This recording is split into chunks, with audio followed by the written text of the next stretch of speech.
ముదునూరు మండల ప్రజా పరిషత్కు సంబంధించి మండల ప్రెసిడెంటు ఎలక్షన్ నోటిఫికేషన్ రావడం జరిగింది. అది కూడా ఆబ్సెంట్ అయినారని చెప్పేసి ఆయనను డిస్క్వాలిఫై చేయడం జరిగింది. సో ఉన్న వాళ్ళను డిస్క్వాలిఫై చేసేసి ఇప్పుడు మళ్ళీ నోటిఫికేషన్ ఇవ్వడం జరిగింది. సో 9 నెలల కాలం ఉంది. 9 నెలల కాలానికి మళ్ళీ ఈ నోటిఫికేషను ఇవ్వడమే దౌర్భాగ్యం. సో అదే కాకుండా ఎందుకంటే అది అక్కడ బీజేపీ ఎమ్మెల్యే ఉన్నా కూడా కూటమికి సంబంధించిన ఎమ్మెల్యేనే కాబట్టి వాళ్ళను తిమ్మిని బమ్మిని చేసే కార్యక్రమం చేయాలి, ఎట్లయినా ముద్దునూరు మండలాన్ని కైవసం చేసుకోవాలి అని చెప్పేసి ఊహతోటి వాళ్ళందరూ కూడా నోటిఫికేషన్ ఇవ్వడం జరిగింది. వాళ్ళ ఏదైతే ఊహించారో దానికి విరుద్ధంగా ఎవరైతే వైఎస్ఆర్ కాంగ్రెస్ పార్టీలో గెలిచినారో వాళ్ళందరూ కూడా వైఎస్ఆర్ కాంగ్రెస్ పార్టీతోనే మేమంతా ఉన్నామని చెప్పేసి వాళ్ళంతా కూడా ఇప్పుడు చెప్తున్నారు. ఇప్పుడు ఎస్పీ గారికి కూడా అదే ఇవ్వడం జరిగిందనమాట. ఎందుకంటే మరి పోయేటప్పుడో లేకపోతే ఎలక్షన్లో పాల్గొనేటప్పుడో లేకపోతే ఎలక్షన్లో లోపల మ్యానిపులేట్ చేసే కార్యక్రమం జరుగుతుంది. దానికి అక్కడ బందోబస్తు పోలీసుకు సంబంధించి బందోబస్తు పెట్టండి, మాకు సెక్యూరిటీని ఇవ్వండి అని చెప్పేసి ఎస్పీ గారిని రిక్వెస్ట్ చేయడం జరిగింది. వీళ్ళందరూ కూడా ఎంపీటీసీలు 6 మంది, అది 10 మంది ఎంపీటీసీలు దాంట్లో ఆ మండలంలో ఉన్నారు. అవుట్ ఆఫ్ 10 6 ఇక్కడ మన ముందరనే కనపడుతున్నారు అన్నమాట. సో తప్పకుండా ప్రభుత్వం ప్రొవైడ్ చేస్తుందని చెప్పేసి భావిస్తున్నాం. ఎస్పీ గారు కూడా ఇస్తామని చెప్పేసి చెప్పడం జరిగింది అనమాట. సో ఈ ప్రభుత్వం అయితేనేమి అక్కడున్న ఎమ్మెల్యే అయితేనేమి వీళ్ళందరూ కూడా అరాచకాన్ని ప్రోత్సహించే కార్యక్రమం చేస్తున్నారు. సో ఏది ఏమైతేనేమి చేసి కైవసం చేసుకోవాలి అని చెప్పేసి అనుకోవడం నిజంగా దుర్మార్గం. సో తప్పకుండా దాన్ని వైఎస్ఆర్ కాంగ్రెస్ పార్టీ ఖచ్చితంగా ఎదుర్కొనే కార్యక్రమం చేస్తాం. తర్వాత మా ఎమ్మెల్సీ గారు రామసుబ్బారెడ్డి గారు అక్కడే ఉంటారు. తప్పకుండా ఇవన్నీ కూడా జరగకోకుండా చూసే కార్యక్రమం చేస్తారు అని చెప్పేసి నేనైతే భావిస్తాను. దాని నిజం ఏదైతే అది గెలుస్తుంది, న్యాయం ఏదైతే అది గెలుస్తుంది, ధర్మం ఏదైతే అది గెలుస్తుంది అని చెప్పేసి మేమైతే భావిస్తామన్నమాట. Thank you. ఎంపీపీ ప్రెసిడెంట్ను గతంలో ఉన్నటువంటి వైఎస్ఆర్ కాంగ్రెస్ పార్టీకి సంబంధించినటువంటి వ్యక్తిని డిస్క్వాలిఫై చేయడం జరిగింది. దాని తర్వాత ఇప్పుడు మళ్ళీ ఎంపీపీ ప్రెసిడెంట్ను ఎన్నుకునేదానికి ఎలక్షన్ కమిషను నోటిఫికేషన్ ఇవ్వడం జరిగింది. దాంట్లో భాగంగా 11వ తారీఖు ఎన్నిక జరుగుతూ ఉంది. ఈ ఎన్నిక సజావుగా జరిగే విధంగా ఎక్కడ దౌర్జన్యాలు, ఆటంకాలు, కిడ్నాపులు కానీ, అదేవిధంగా పోలింగ్ బూత్లు కూడా మనం గతంలో చూసాం. ప్రొద్దుటూరు ఎన్నికలో ఒక చిన్న ఎలక్షన్కి కూడా కూటమి ప్రభుత్వంలో ఐడి కార్డు ఒకరు ఒరిజినల్గా ఉన్నా కూడా డూప్లికేట్ మెంబర్స్ వచ్చి ఓటేసే ప్రయత్నం చేస్తే మనం చూసాం. అలాంటి సంఘటనలు ఏమి జరగకుండా నిష్పక్షపాతంగా స్వేచ్ఛగా ఎక్కడ దౌర్జన్యం కానీ, గొడవలు కానీ, అదేవిధంగా మెంబర్లకు స్వేచ్ఛగా ఓటు వేసుకునే విధంగా అవకాశం కల్పించేదానికి లా అండ్ ఆర్డర్ పరంగా చర్యలు తీసుకోవాలా కఠినంగా. ఎందుకంటే ఈ మెంబర్సు ఇంటి నుంచి రావాలన్నా కూడా వాళ్ళు వచ్చే ప్రదేశంలో కూడా ఆటంకం కలిగించి ఆ ఎన్నికకు రాకుండా చేయాలనే ఆలోచన కూడా చేస్తూ ఉన్నారు. గొడవలు చేస్తూ ఉన్నారు. గొడవలు జరుగుతాయనేటువంటి అనుమానం పూర్తిగా ఉంది. ఎందుకంటే మెంబర్స్ ఇళ్ళ దగ్గరికి మీరు చూశారు కదా, 5 మంది మెంబర్సు మహిళలే, ఎంపీటీసీ మెంబర్సు. ఒక్కరు పెద్ద ఆయన ఉన్నాడు. అందరూ మహిళల దగ్గర ఇళ్ళకు కూడా వెళ్ళి బెదిరింపులు చేస్తూ ఉన్నారు.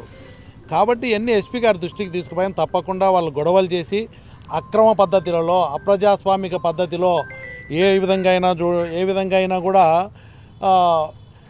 ఎంపీపీ ప్రెసిడెంట్ను కైవసం చేసుకోవాలని చెప్పి కూటమి నాయకులు కానీ అందరూ కూడా, ఆదినారాయణ రెడ్డి సహా అందరూ కూడా ప్రయత్నం చేస్తూ ఉన్నారు. ఈ దౌర్జన్యాలు ఆపాలా. మహిళా మెంబర్స్ ఎవరైతే ఉన్నారో వైఎస్ఆర్ కాంగ్రెస్ పార్టీకి సంబంధించినటువంటి 5 మంది మహిళలందరూ కూడా ఇక్కడికి వచ్చినారు. అదే దీంట్లో ఒక పెద్ద ఆయన యేసోబ్ గారు కూడా ఉన్నారు. వీళ్ళందరూ 6 మంది ఎంపీటీసీ మెంబర్సు ముద్దునూరు మండలానికి సంబంధించిన వాళ్ళందరికీ కూడా ప్రొటెక్షన్ ఇచ్చి ఎన్నికలు స్వేచ్ఛగా జరిగే విధంగా, ఎక్కడ వాళ్ళు ఓటింగ్కి వెళ్ళే దాంట్లో ఎక్కడ ఆటంకం కలిగి వాళ్ళని ఇబ్బంది పెట్టకుండా పోలింగ్ కేంద్రం వరకు వెళ్ళే వరకు కానీ, పోలింగ్ కేంద్రంలో కూడా ఓటర్స్గా కాకుండా వేరే వాళ్ళు వచ్చి అక్కడ ఏదైనా సమస్యలు సృష్టిస్తారనే భయం కూడా మెంబర్స్లో ఉంది. అలాంటి ఏమి జరగకుండా నిష్పక్షపాతంగా ఎన్నికలు జరపాలని చెప్పి ఎస్పీ గారిని మా జిల్లా అధ్యక్షుడు రవీంద్రనాథ్ రెడ్డి గారు, అదేవిధంగా 6 మంది మెంబర్స్ ఎంపీటీసీ మెంబర్స్ అందరం కూడా కలవడం జరిగింది. ఈ ఎన్నిక స్వేచ్ఛగా జరిగితే తప్పకుండా వైఎస్ఆర్ కాంగ్రెస్ పార్టీకి చాలా మహిళలు కూడా ఎన్ని ఒత్తిళ్ళు వచ్చినా, ఎన్ని ప్రలోభాలు చేసినా, భయపెట్టినా కూడా మేము జగన్మోహన్ రెడ్డి గారి నాయకత్వాన్ని బలపరుస్తాం, వైఎస్ఆర్ కాంగ్రెస్ పార్టీ తరపునే మేము ఉంటాం తప్ప మీ ఒత్తిళ్లకు, ప్రలోభాలకు, భయాలకు భయపడమని చెప్పి మహిళలనే కూడా చాలా గట్టిగా నిలబడినందుకు వైఎస్ఆర్ కాంగ్రెస్ పార్టీ తరపున అందరి తరపున వాళ్ళకు మనస్ఫూర్తిగా మేము ధన్యవాదాలు తెలియజేస్తా ఉన్నాం. పులివెందుల ఎన్నికలు చూశారు, ఎక్కడ చూసినా కూడా దౌర్జన్యాలు చేపి ఓటర్లను రాకుండా వేరే ఓటర్లు వచ్చి జనరల్ ఓటింగ్లోనే వేసిన పరిస్థితి మనం చూసాం. ఆ ఎన్నికలను ఆదినారాయణ రెడ్డి ఏం చెప్తాడంటే చాలా న్యాయంగా, ధర్మంగా, రాజ్యాంగబద్ధంగా మేము ఎన్నికలు జరిపినామంటాడు. అరే దేశమంతా చూస్తూ ఉంది, దమ్మలవాడకు ఓటర్లు వెళ్ళి పులివెందుల్లో ఓట్లు వేస్తే దాన్ని న్యాయంగా, చట్టబద్ధంగా, ప్రజాస్వామ్య పద్ధతిలో జరిపినామని చెప్పి జరిగిన తర్వాత కూడా ఈరోజు మా నాయకుడు జగన్మోహన్ రెడ్డి గారు చూపించారు. ఆదినారాయణ రెడ్డి మనుషులు దమ్మలవాడ నుంచి ఎవరెవరు పోయారో, కలెక్టర్ అక్కడ ఉంటే దమ్మలవాడ వాళ్ళు ఓట్లు వేస్తున్నారు అదే పోలింగ్ బూత్లో. అంటే ఇప్పుడున్నటువంటి కలెక్టర్ గారు అక్కడ ఉంటే బూత్లో దొంగ ఓటర్లు పోయి ఓట్లు వేసిన పరిస్థితి దమ్మలవాడ వాళ్ళు, పులివెందులు కాదు. అలాంటి ఎన్నిక కాకుండా ఆదినారాయణ రెడ్డి ఆలోచనలో ఉండే న్యాయము, ధర్మము, ప్రజాస్వామ్య పద్ధతి అని చెప్పి బయటికి మాటలు మాట్లాడుతూ చేసేవన్నీ కూడా అక్రమ పద్ధతులు, అప్రజాస్వామిక పద్ధతులు. అలాంటివి జరగకుండా వీళ్ళందరూ కూడా స్వేచ్ఛగా ఓట్లు వేసుకొని ప్రజాస్వామ్యాన్ని కాపాడమని ప్రజలు ఎన్నుకున్నటువంటి వ్యక్తులకు స్వేచ్ఛ కల్పించి వీళ్ళ భయము, ఆందోళన తొలగించి ఎన్నికలు స్వేచ్ఛగా జరపాలని చెప్పి కలెక్టర్ గారు, మన ఎస్పీ గారిని కోరడం జరిగింది. కలెక్టర్ గారికి కూడా రిప్రజెంట్ చేయడం జరుగుతూ ఉంది.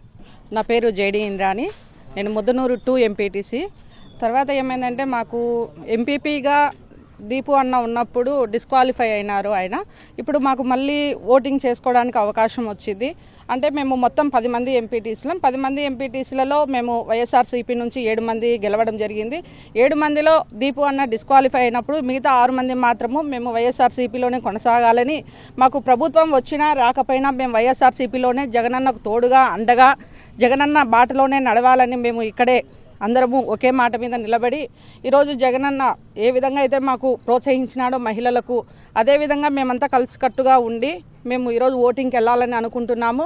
కాబట్టి మాకు ఎటువంటి ఆటంకాలు కానీ, హింసాత్మకమైన చర్యలు కానీ జరగకోకుండా ఉండడం కోసం మేము ఈరోజు ఎస్పీ గారిని కలవడం జరిగింది. మేము ఒక ఆయనకి రిప్రజెంట్ ఇవ్వడం జరిగింది. కాబట్టి మేము మా ఓటును మేము సజావుగా వినియోగించుకోవాలనుకుంటున్నాము. ఇందులో ఎటువంటి హింసాత్మకమైన చర్యలు జరగకోకుండా ఉండాలని మీడియా పరంగా నేను మిమ్మల్ని కోరుకుంటున్నాను. థ్యాంక్ యూ అండి. పేరు వి పుష్పలత, కొరపాడు ఎంపీటీసీని. మా ఓటు హక్కును సక్రమంగా వినియోగించుకునేటట్టుగా చేయాలని మీడియా వాళ్ళకు ఎస్పీ గారికి చెప్పడం జరిగింది. తిమ్మాపురం వేసవు ఎంపీసీడీ మేము రక్షణ కోసం ఎస్పీ దగ్గరికి వచ్చినాము. రక్షణ కొనాలని మేము వచ్చినాము సార్. అది ఎస్పీ ఏమన్నారు? ఇస్తామన్నారు. ఏం ఇబ్బంది లేకుండా రక్షణగా జరుపుకోండి అని చెప్పారు. Local to global news at your finger tips. మీ చేతిలో ఒక ఆయుధం. Download Raw TV app. Media legend Ravi Prakash is back.